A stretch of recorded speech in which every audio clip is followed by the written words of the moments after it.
Magandang gabi po sa inyong lahat. Gandang gabi po, Father. Minabuti natin na ang ating tema sa ating banal na oras sa pasimula ng ating isang buwang pagdiriwang bilang isang parokya ay patungkol sa kabanalan ng mga pari. Sapagkat walang simbahan kung puro binyagan lamang at walang paring pastol na nangangalaga. Pangalawa, kapag ibig ng demonyo na sirain ng tao, ang sinisimulan niyang sirain ang simbahan. At ang pari na nasa simbahan ang siyang unang magiging biktima upang ang bayan hindi lamang masira, kundi tuluyang manghina. Bakit? Sapagkat kung walang pari, walang mga sakramento. Kung walang pari, walang sakramento, ang mga tao manghihina sa pamumuhay sa kanilang espiritual na pangangailangan. Kaya nga po, sa pagsisimula natin ng ating pagdiriwang at celebration, mabuting ituon ang ating pagninilay at isip sa kabanalan ng mga pastol sa sambayanan.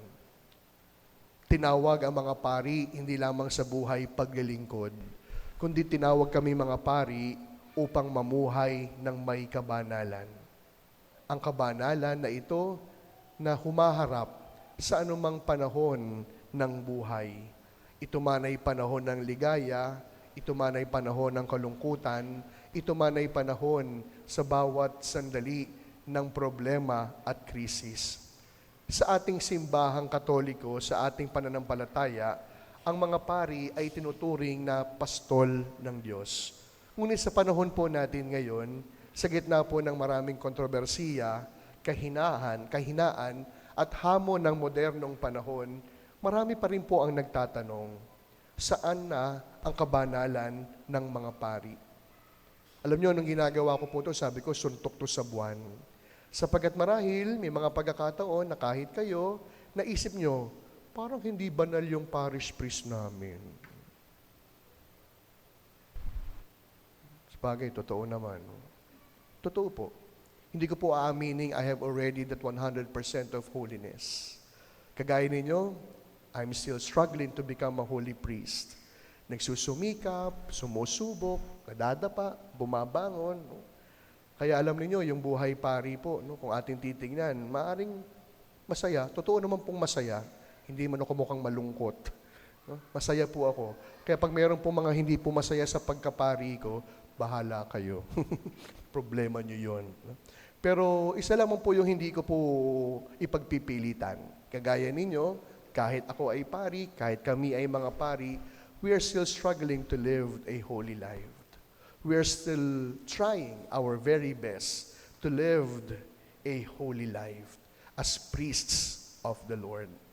Kaya nga po, yung tanong natin, nasaan na ba yung kabanalan ng mga pari namin?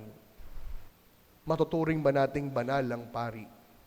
Ngunit bago po tayo humusga, tanungin po muna natin yung ating mga sarili. Ano ba talagang ibig sabihin ng kabanalan ng isang pari? At paano natin matutulungan ang mga pari na manatiling tapat sa tawag ng paglilingkod at kabanalan? Alam niyo, yun po palagi yung pinagdadasal ko eh. Magdadasal ako para sa bayan, para sa mga tao, para sa mga parishioners ko. At ang lagi ko pong panalangin, Lord, sana pinagdarasal din po nila ako. Lord, sana po, bahagi din ako ng kanilang bawat inihihingi po sa inyo. Kaya siguro yun po yung unang tanong eh. Ipinagdadasal niyo po ba ang inyong mga pari? Marami na po mga paring nagsidaan po dito. Alam nyo, kwento ko lang, maikli, maaga pa. Nung isang araw po, may babaeng humuhungos. Madali. Sabi ko, ano po yun? Hindi niya ako pinansin. Sabi ko, sige, babalik ka rin sa akin. Pumasok po hanggang opisina. Yung pala, to make a very long story short, humihingi ng tulong, gamot, humihingi ng letter. So sabi ko, bukas na po kasi wala na pong opisina, gagawa pa po tayong letter. Sabi ko, kayo po ba'y nasimba? Sabi po ko sa babae. Una pala sabi ko, tagasan po kayo? Di ko po sasabihin, dito lang, sa paligid. Mamili kayo, 826, 827, 828. Sabi ko, malapit lang. Kayo po ba'y nasimba? Hindi ko kinaya yung sagot. Sabi niya, oo, sabi niya. Ngayon lang doon ako nakapagsimba kasi walang misa. Sabi, 5 o'clock pa lang noon, wala tagang misa. Sabi ko, kayo ba'y nasimba? Sabi niya, oo, nung kahit nung panahon panino, nung pari natin dito. Sabi ko, sino po yung pare? Si Alex. Barkada kayo? Sabi ko talaga, barkada kayo? Totoo. Alex lang yung tawag kay Father Alex. Sabi ko, magkabarkada ho kayo? Hindi, sabi niya ngayon, si Alex yung pari natin dito. Sabi ko, Nay, more than 10 years na pumala si Father Alex ho dito. Sabi niya, wala na. Sabi ko, ako po yung bago niyong pari. Kasi naman naka-short ka eh. Kaya sabi ko, kung hindi ka mo kayang magsimba para makilala yung pari, kahit magsutana ako, hindi mo ako kikilalanin. At yun po yung lagi ko pong tanong, nagdadasal kaya yung mga tao para sa simbahan at para sa aming mga kaparian? Pangalawa, ang kabanalan po ay hindi po perfection. Holiness is about calling. Is about the way we respond. Ang kabanalan ng pari ay hindi po nangangahulugang sila'y wala pong kasalanan. Katulad nating lahat, alam natin, kami mga pari bilang mga tao, may pakiramdam, may emosyon, may kahinaan. At kagaya ninyo, may bawat laban na kinakailangang mapagtagumpayan sa bawat araw ng aming buhay. Ngunit ang tunay na kabanalan po, saan po natin makikita? Una, sa patuloy po na pagtugon ng pari sa tawag ng Diyos para sa Kanya. Our calling does not end on the day of our ordination, but our calling happens every single day of our priestly life. Laging binibigay yung oo sa bawat araw at sandali ng aming buhay. Pangalawa, yung kabanalan ay daan ng katapatan. Katapatan sa buhay panalangin. Katapatan sa pagdiriwang ng mga sakramento. Hindi ba't minsan ko nang sinabi sa inyo, kapag medyo po masungit ako, alam ko na, nagmadali akong magdasal nung umaga. Kaya pala parang medyo mainit ang ulo ko. Nagmadali akong mag-holy hour nung isang araw. Alam nyo, maswerte po ako dahil bilang pari ninyo, hindi lang akong mag-isa sa pagpapastol sa Peña. Meron akong 2 karamay at katuwang. Kaya alam nyo, nung nagpaalam si Father Knox, aminin ko, nalungkot po talaga ako. No? Hindi dahil, mawawalan na kami ng kasama.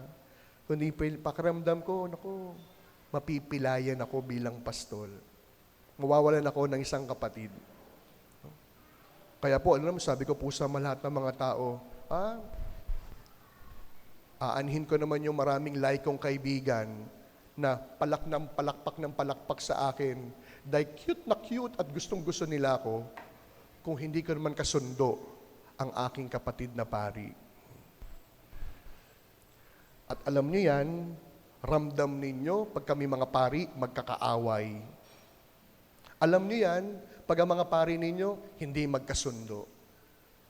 Kaya nagpapasalamat ako sa Diyos at kay Inang Peña na sa simula ng aking buhay bilang parish priest, may katuwang ako at kasama.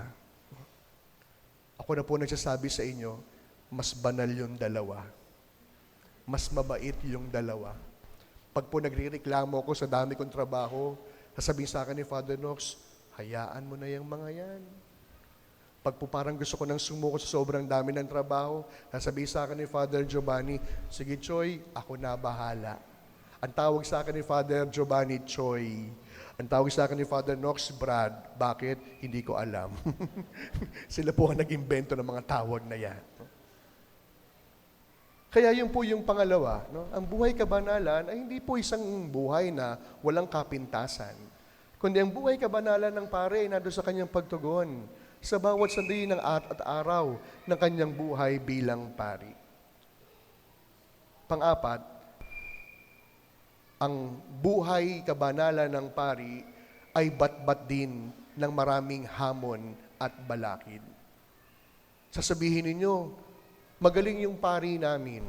Sasabihin ninyo, maayos mag-homily yung pari namin. Sasabihin ninyo, mapagbigay yung pari namin.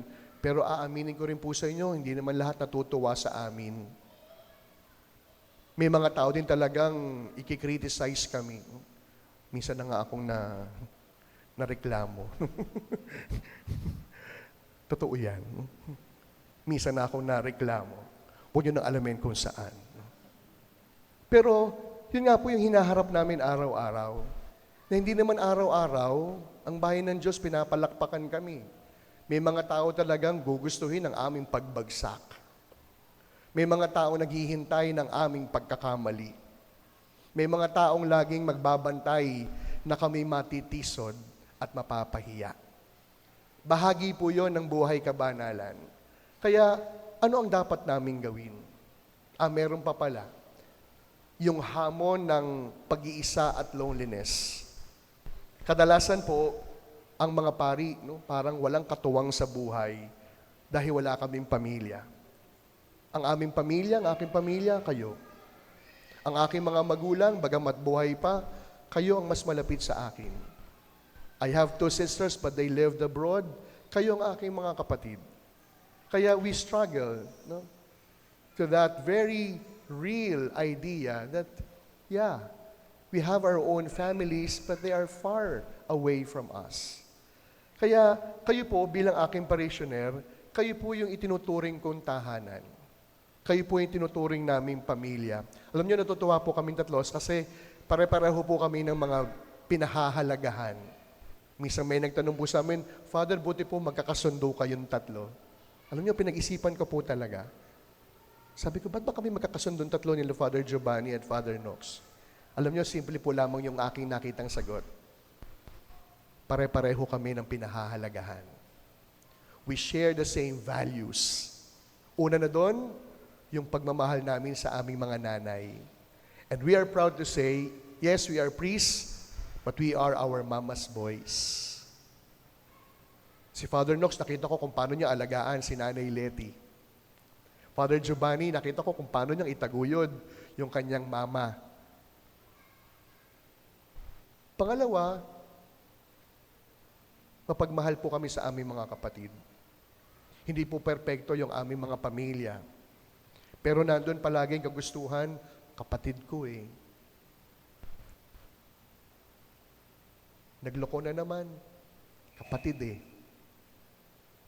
At pangatlo, masyado pa kami maraming pinagkapareho, pero pinaka-konkreto, pare-pareho po kaming walang TV sa loob ng kwarto. Bakit? Kasi mas enjoy kami magkwentuhan kaysa manood. Mas enjoy kami magsama-samang kumakain, nagkukwentuhan, kaysa pumasok sa aming mga kwarto upang mapag-isa at mag-enjoy ng sarili. Kaya nga siguro nag-click kami dahil hindi lang kami mga pari, kundi nag-click kami sapagkat pare-pareho yung aming bawat pinahahalagahan. At salamat sa Diyos, nakikita yon ng bayan. Nakikita yon ng aming kawang inaalagaan. Kasi iba po yung pakiramdam kapag nakita nyo, yung mga pari namin magkakasundo. Yung pari namin laging magkakasama. Kaysa po doon sa, naku, huwag ka muna lumapit kay Father. Naku, magkaaway ang dalawa na yan. Naku, huwag ka muna lumapit kay Father. Baka magtampo siya kasi nilalapitan mo siya. We struggle on our own loneliness. Pero salamat sa Diyos, literal na may kasama ako sa pagpapastol sa bayan. Pangalawa, nandun po yung pagod at burnout. Hindi po kami mga Superman. Napapagod, nauupos, nauubos. Pagkamisan pa nga po, sumusuko yung iba. Sa sobrang dami po ng aming mga gawain, kahit ang mismong sarili, hindi na kayang alagaan at pansinin. Kaya alam nyo, minsan sasabihin ko po dun sa dalawa, dapat meron tayong pagkakataon na lalabas tayo na tayo lang. Not only to enjoy each other's company, but also to restore our strength and energy. Kaya alam nyo, pag Monday, wala po kaming cook. Pag Monday, sa gabi, kumain kami sa labas, kahit saan lang, Mang Inasal, Tokyo-Tokyo. Masaya na po kami magkakasama ng tatlo, nagkukwentuhan, nagtatawanan, hindi lamang bilang mga pari, kundi bilang magkakapatid kay Kristo. Kaya sa pagpapatuloy po ng ang ating pagninilay, no, masayang maging pari. Hindi masiguro ako mukhang malungkot. Masayang maging pari ni Kristo. Pero nandun po palagi yung malungkot na katotohanan na even we as priests, we always face daily different challenges. Maraming paghihirap, maraming pagdurusa, maraming obstacles, maraming pagsubok. Pero at the end of the day, ang lakas namin, ang panalangin ng bayan ng Diyos. Kaya, kung meron man po isang bagay na hihingin ko sa inyo, huwag niyo lamang po kaming busugin ng mga pagkain. Huwag lamang ho kayong lagi magpadala ng ulam para may makain kami. Siguro, it will never be too much to ask. Please pray for us daily. Ipagdasal niyo po kami mga pari. Ngayon, sa pagbalik po ni Father Knox, mas malaking responsibilidad ang kanyang haharapin. No? Kahit wala na siya sa ating piling, no? From time to time, bumabalik naman siya. Kakabalik nga lang niya ng isang araw, sabi ko, anong ginawa mo sa iyo, sarili? Wala bang bubong sa borongan? Ang itim-itim mo na. Mahirap ang buhay sa probinsya, sabi niya. Kaya siguro, sa pagdiriwang natin ng ating parish month, we pray for our previous parish priests. We pray for the priest who baptized us. We pray for the priest who officiated your weddings. You pray for the priest who absolved you in your confession. We pray for the priest who has helped you in one way or another. You pray for the priests who have been part of your families. Sapagat kapag ang pari ay banal, ang bayan ng Diyos ay magiging banal din. Pag ang pari ay makasalanan, ang bayan ng Diyos magiging makasalanan din. Pag ang pari ay pupunta ng impyerno, ang bayan ng Diyos, hihilahin niya patungo dito. Kaya sa pagpapatuloy po ng ating pagninilay, isang request ang hihingin ko para sa inyo. Ipagdasal niyo po kami. More than anything else, it is your prayers that truly matter, that always make us whole, that always make us holy. Amen.